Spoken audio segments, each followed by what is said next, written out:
Assalamualaikum warahmatullahi wabarakatuh. Pada pertemuan kali ini, kita akan membahas mengenai pemasaran dalam mengatur hubungan pelanggan yang menguntungkan. Dalam pertemuan kali ini diharapkan nanti mahasiswa bisa yang pertama adalah mendefinisikan apa itu yang dinamakan dengan pemasaran dan membuat kerangka langkah dalam proses pemasaran.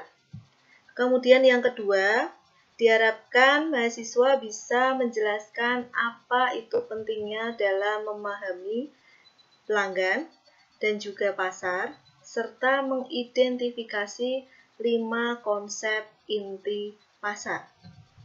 Yang selanjutnya, mahasiswa mampu untuk mengidentifikasikan elemen kunci dari strategi pemasaran yang digerakkan oleh pelanggan, dan juga mendiskusikan orientasi manajemen pemasaran yang memandu strategi pemasaran. Kemudian yang keempat, ini kemampuan yang diharapkan adalah bisa mendiskusikan manajemen hubungan pelanggan dan mengidentifikasikan strategi penciptaan nilai bagi pelanggan dan menangkap nilai dari pelanggan. Yang terakhir, bisa mendeskripsikan tren dan kekuatan utama yang mengubah ruang lingkup pemasaran dalam era hubungan saat ini. Oke, yang pertama yang akan kita bahas adalah mengenai definisi pemasaran.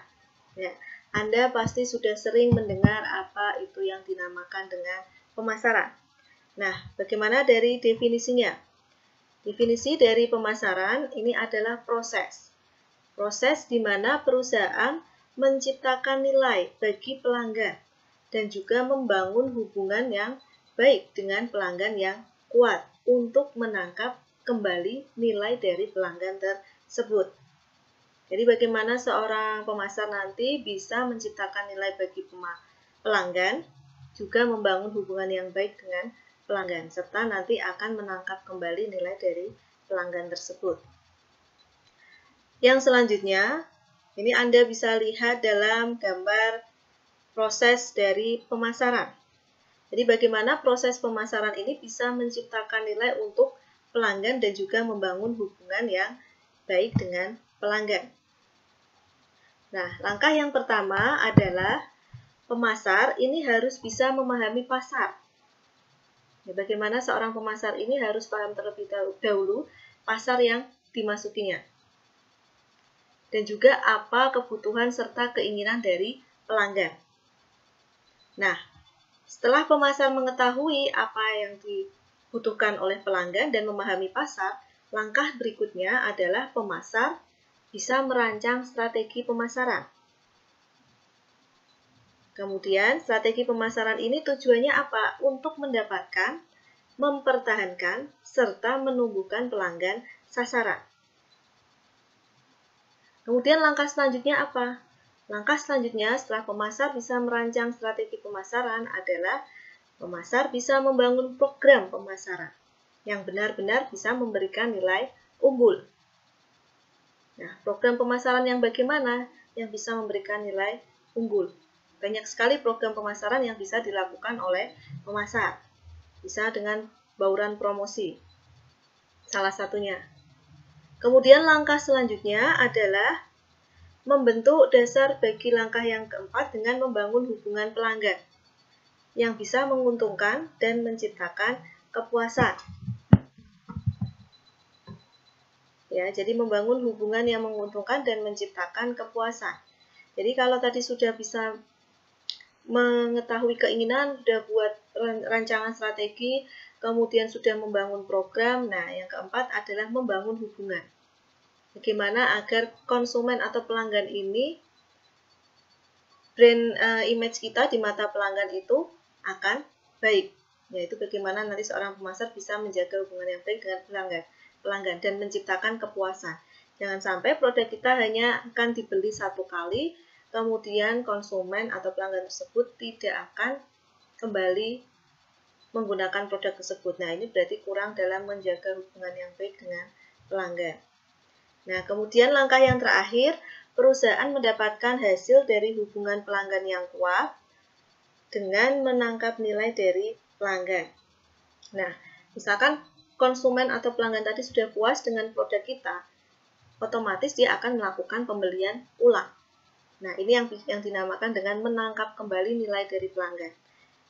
Jadi kalau pemasar tadi sudah bisa menjaga hubungan yang baik dengan pelanggan, itu akan menciptakan nilai bagi pelanggan, menangkap kembali nilai dari pelanggan tersebut.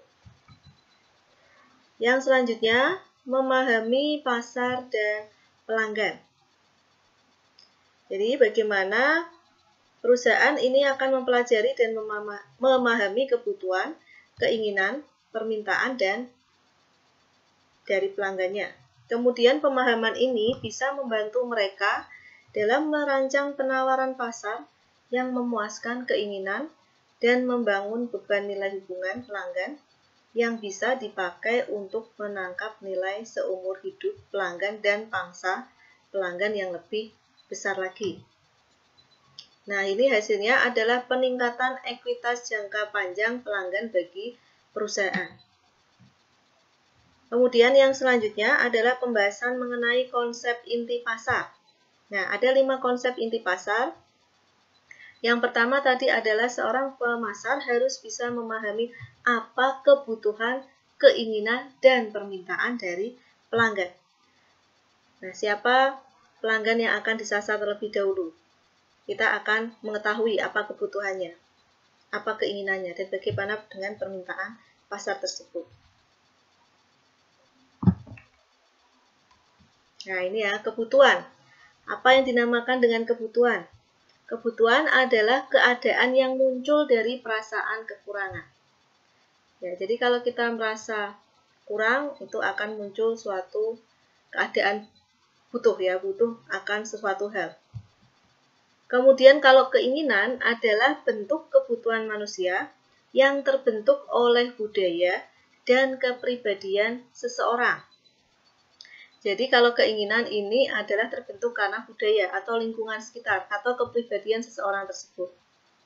Misalkan tadi kebutuhan adalah saya ingin menggunakan atau makan secukupnya, yang penting bisa makan. Tapi kalau keinginan saya ingin makan makanan yang mahal atau makan makanan yang kekinian. Nah, ini bedanya antara kebutuhan dan keinginan. Atau mungkin kebutuhan yang lain. Saya membutuhkan kebutuhan sandang, pangan, papan. Itu yang penting mempunyai pakaian atau tubuh tertutupi oleh pakaian atau yang penting punya tempat berteduh. Tapi kalau keinginan, saya ingin menggunakan pakaian yang bermerek. Merek A lebih bagus daripada merek B, misalkan. Atau kalau rumah, saya ingin memiliki rumah yang memiliki lantai 10. Tidak hanya untuk tempat berteduh saja. Nah, ini yang dinamakan keinginan. Jadi perbedaan antara kebutuhan dan keinginan.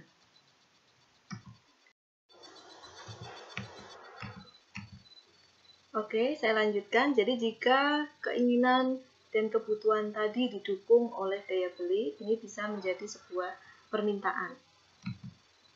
Yang selanjutnya yaitu mengenai penawaran pasar.